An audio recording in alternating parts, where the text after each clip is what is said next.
Промовирањето на Cayman Air представува уште една еволуција на моделот што се појави пред 5 години. Доработениот Cayman има преработен мотор, засилено потпирање, 20 мм е понизок и 55 кг полесен од верзијата Cayman S.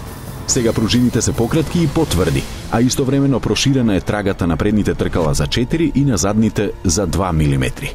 Со ваквите интервенции добиени се подобри перформанси.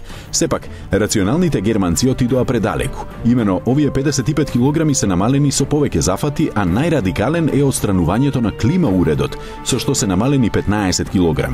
Дополнителни 12 кг се одземени со вградување нови седишта, потоа отстранување на полиците во вратите, куќиштето на инструментите и држачот за пијалоци.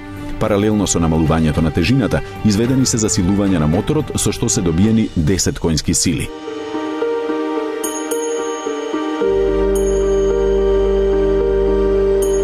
Porsche Cayman Air го движи познатиот агрегат од 3,4 литри, кој за оваа прилика книжи 330 коњи, кои ги постигнува при 7400 вртежи во минута и многу побрзо реагира на притисокот на педалата за забрзување.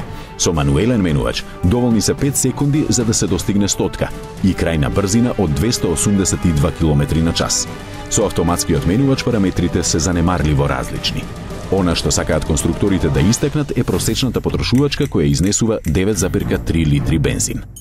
Cayman Air ќе почне да се продава од февруари. Веќе е позната цената за германскиот пазар и таа изнесува 69.830 евра, што го прави осетно поскап од верзијата S. Дали вреди за 10 коњи повеќе да се возите во спортски автомобил кој нема ниту клима, одлучете сами.